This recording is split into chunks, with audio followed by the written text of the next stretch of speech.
Hi guys, welcome to the second episode of OData. So today we are going to go into detail for the operations. So today, for the operations, I will try to take it from the less complicated operations to the most complicated operations in the system. So today I'll be taking you through all with the CRUD queue operation. Those are very basic operations and which can be created like in no time in OData. And if you guys remember, last time I've told you, EDM is very important, and you cannot create EDM until and unless you know exactly which operations to use in which scenario. So today I'll be explaining you in what scenario we will be using this CRUD queue operations, right? So I have this table, so where actually here what I'm trying to show you is all these operations are being done in SAP, and this is what will be sent from this operations to the output, and this is what the operations will get. Okay, so say for example, right, for this to explain this CRUD queue operations, I have created one mockup. I have created one mockup for the same, so I will take you through this mockup very fast. Okay, so say for example, this is a secondary warehouse management. So as soon as I click on storage bin management, I'll be asked what exactly bin I am trying to see, what is the excise invoice number, and what is the warehouse. So warehouse is compulsory in this case. So when I click on F4, the warehouse F4 appears. I select the warehouse and I click on submit. As soon as I click on submit, I'll get this storage bin information on the left hand side, and all the header as well as what kind of excise numbers are there inside the storage bin that you can see in the item data. Also on the right hand side, you can see there is this create options, and there are various options on the left hand side. On the right hand side bottom and left hand side bottom also. So as soon as I click on create, I'll be asked what is the storage bin number, location, section, type, and bin type. And as soon as I click on submit, in the backend the bin gets created and we get this message pop up, right? Besides, there is this option, if you see the block status in the screen, this put away and picking, this is actually the editable field. So I can actually put this kind of blocks on my storage bin using this button called as a block and unblock. And so like the screen will appear, I will select put away or picking, I'll click on submit, and then I'll get this message. So this is basically the OData that we will try to create in today's episode. So say for example, so first of all, let's go to the create. Okay, so as name suggests, it is used for the creation operations, right? So in this case, suppose when I click on create, I can create the storage bin. So for that, I will need all this information. So this is the information will be passed from the UI to the backend, and from the backend you will get only the success or the error message. So this is this is what I am trying to say here. So for this particular operation, you can have this work area, right? You cannot have multiple records to create a storage bin altogether. That is actually the limitation of the create. You can create only one storage bin at a time. So in such a scenario where you are supposed to take one record and you just have to create and send the messages across, then in that case you will use the create operation. Second is read operation. So as the name suggests, in the read operations you can actually send some variables from the front end to back end, and you can actually query this information. So say for example, if you are sending a sales order and you want to find out the sales order header data, in this case you cannot have the multiple entries in the output. Like using the read operation, you cannot have the sales order item numbers, you can just have the sales order header number. So in our scenario, consider this case where all the storage bin information appears, right? So as soon as I select on this storage bin, this header information is appearing. So I can have this header information using the read operation. To have this read operation, I'll be sending what the storage type user has clicked on, what are the things that we have used in the selection screen, like what warehouse he has selected. So we will pass all this information in the backend, and we will get this work area from the backend, which is as a storage bin details header. These are the header details, right? Third is function import, which I will explain in the next episode. Fourth is update. So as the name suggests, right, update. So say for example, in this case where I was showing you, like, you can change the block status and status. So actually you are not creating any storage bin over here, right? So what you are doing is you are clicking on the block unblock button, and as soon as you click on block unblock button, you have these two options. So you can just select and submit. As soon as you submit this, you will send the information, right, what action user has selected. He has selected the put away block, and whatever the storage bin that I have been selected, all the info as well as the warehouse, that all the information will go in the backend, and in the input in the output you will get just the information, okay fine, this block has been activated, like this, the put away block has been added to the storage bin. So similarly here also you can have only messages in the output in case of update entity. So fourth is delete entity. So consider a scenario where, like I have this create option over here, so maybe I can have delete option here also. So I can select this storage bin and I can click on delete. So in that case you are supposed to send only the key field, like suppose you want to delete the sales order, right? So you won't be sending other information like item details or bill to party or sold to party or any other areas. Whatever the key fields are there, you just need to send those, and using those key field your function module can delete the sales order. So only for that cases we use the delete.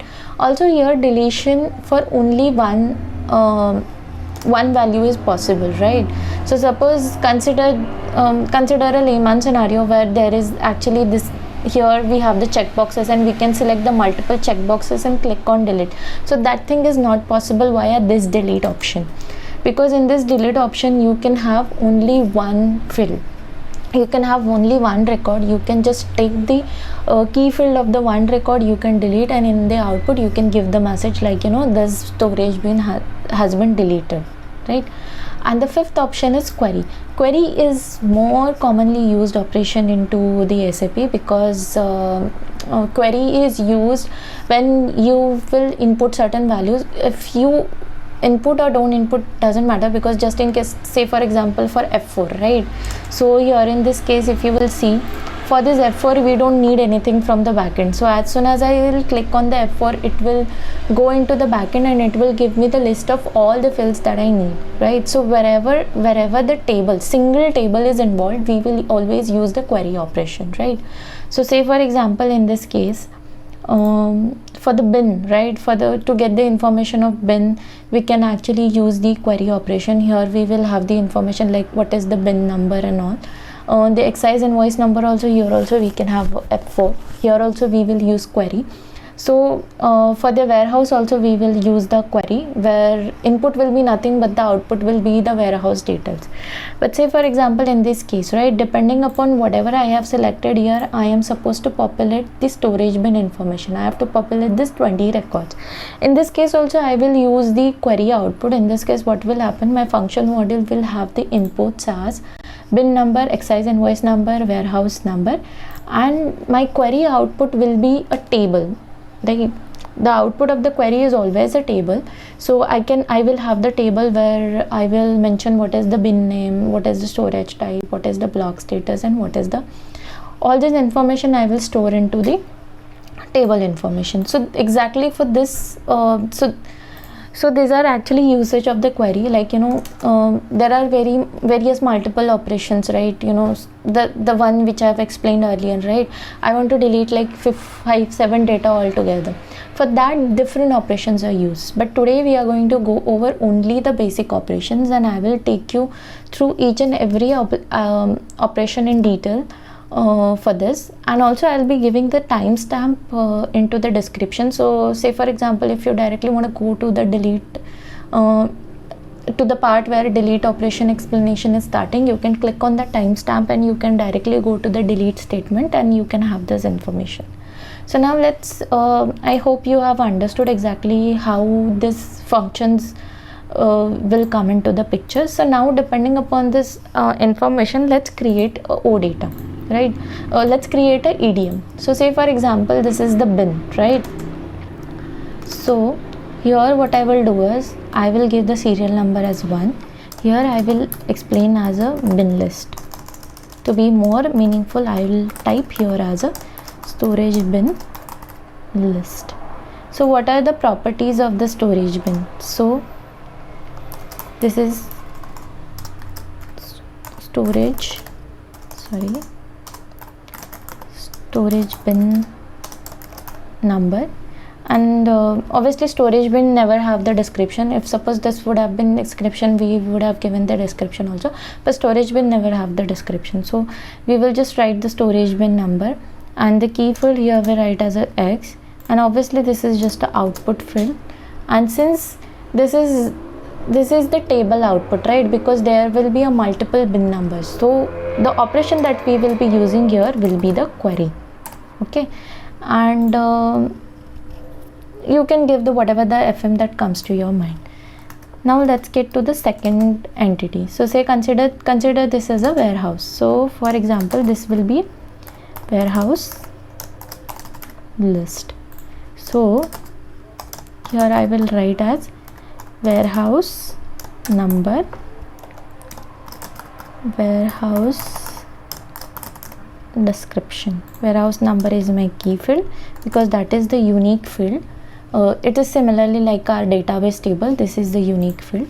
All these are just output, and this is the again query. Okay, let's write the FM name as Z Fury underscore query underscore WH list. Okay, so now let's get to the third option. This is actually very important. So say for example again I will be creating one query operation for this storage bin list. So here what I'll write is storage bin list. Okay, you cannot have the similar entity name, so you have to come up with the different naming convention, because in one project you cannot have the you cannot have the two entities with the same name, right? So in this storage bin what will be having, this is the bin number, right? So storage bin number. And remember one thing, right? In one project, for a similar kind of a property, you should always have the one number. Like say for example here in this case, if I am saying here as a storage bin number, but for the same type of property I am giving the name as storage bin number, whereas NUM BR is different. So one should not do that, right? Within the same application, if your one property is being used in the multiple places, try to have the same number. Do not create a different naming convention for the same property in your entire this entire project, right? So in this case the storage bin number is there, excise invoice number is there, excise invoice number. Third is your warehouse number. So since I have already warehouse number here, I will just copy this. Okay, now come here. So we have mentioned the bin number. Now what they are saying is we storage type and block status also. So say for example here what I'll do is storage type. And remember one thing, whenever you are creating a OData, so suppose there is something written as a code, you should always give the description for it. Even if the UI developer is showing in the front end or not, you should never skip this step, right? Every time your code should be accompanied with the description. Like whenever you are passing a MATNAR, there should always be the material description in the output, even if your UI developer is using it or not. Similarly, whenever you are passing any quantity, there should be always the unit of measure. Whenever you are passing any amount, the currency should always be there. Those are the some guidelines that we need to follow while developing the OData. So say for example, here in storage type, so I need to send the storage type description also. Similarly, I will send the block status code and block status description, right? And here if you will see, we have given the status like partial bin, full bin, and at the same time we have given different colors to it, right? So your front-end developer doesn't know anything, like, you know, full bin means it is a negative state, empty bin means it is a, you know, positive state. That person doesn't know anything. So what you can do is, here you can write here as a remark. Here what you can do is, like, you know, bin status color. So here in this bin status color, you can actually mention in the remark, like, you know, whenever you will pass R into that particular status is supposed to be sent into the red. If it is like, you know, Y, then yellow, and if it is suppose G, then green, right? So what exactly we are doing is, since we are trying to, you know, we cannot have this list without this selection screen. So whatever is required to show this particular entity, we are combining all the properties into one entity for this, right? So we have combined all the properties. Now we have to decide what are the key field.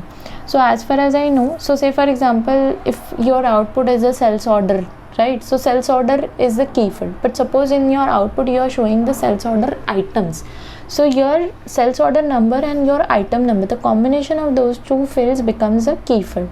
So in this case, actually the warehouse number,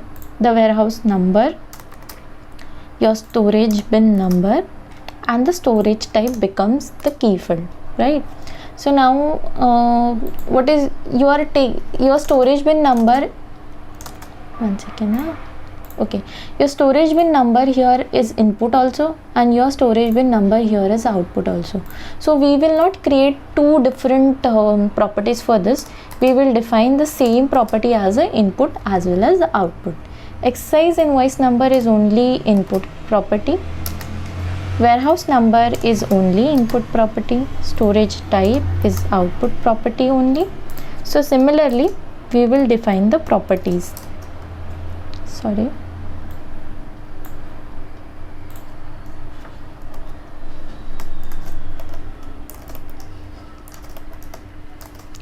Again, this operation is query operation, and let's write the function name as Z Fiori query with input.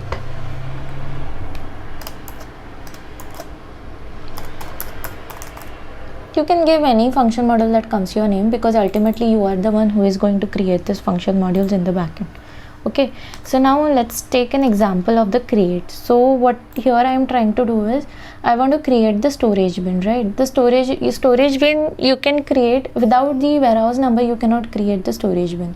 So while creating a storage bin, what all information you will need, right?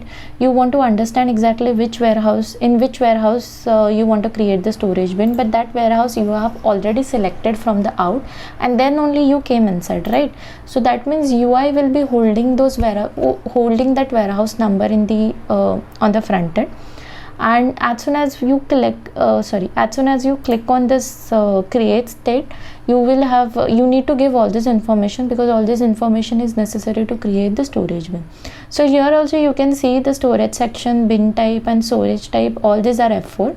So again you have to, the similarly how we have defined like this, warehouse number, warehouse description, or all this query outputs.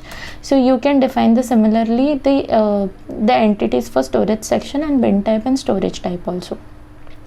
So say for example, so I will not create a query because I think I have already given this 2 examples. So if you still guys have any doubt and if you still need any explanations, you can actually contact me. You can DM me on Instagram or Facebook also. So I will try to explain this if you need the further explanation for this.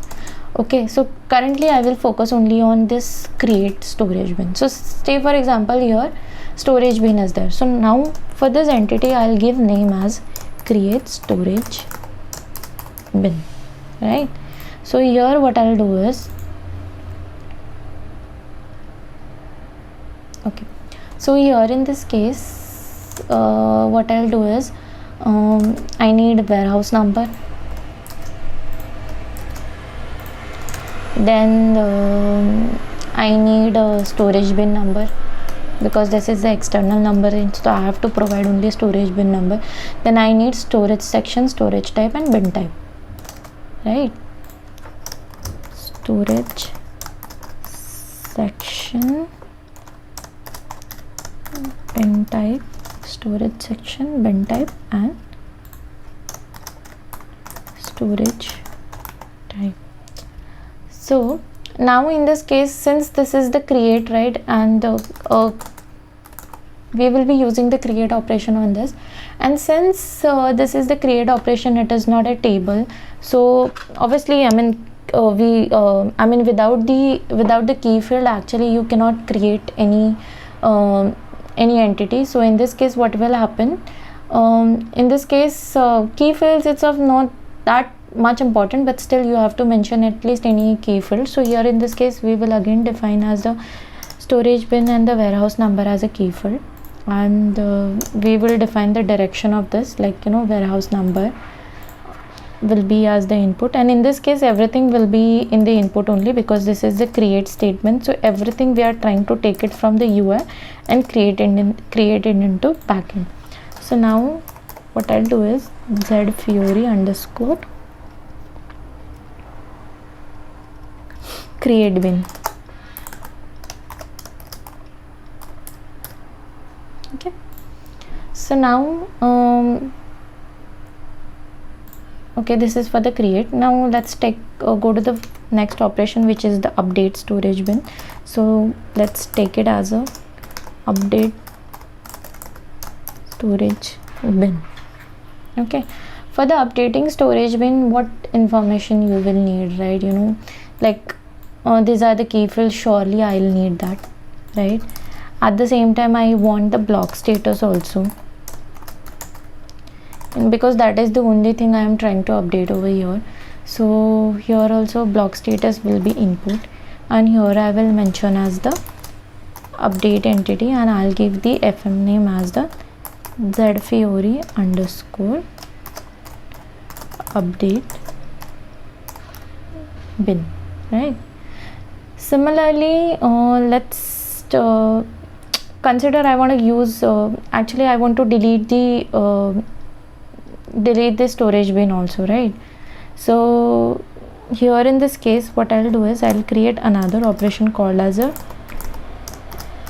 delete storage bin.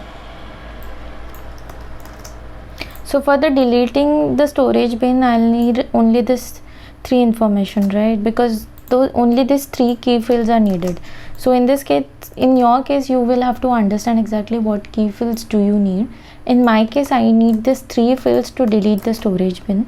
So I will define them as a xxx. This is the information I'm taking from front end to the back end. So that is why the direction for this is input for me. And this is the delete entity, and here I will write as a zfury delete.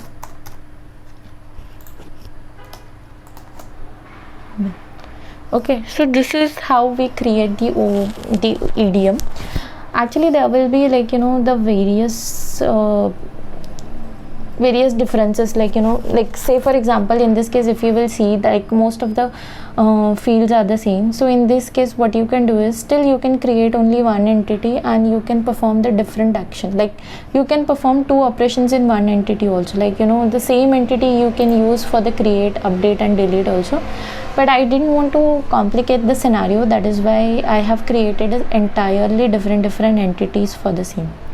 Okay, so now let's get started. Like I'll tell you very briefly exactly how you will be creating this into the backend, right? So having this information, okay fine, what I'll do is I will create the next video. In the next video I will quickly go through this all the CRUD-Q operations, and I will show exactly how you go and create the CRUD-Q operations into the SAP NetWeaver gateway.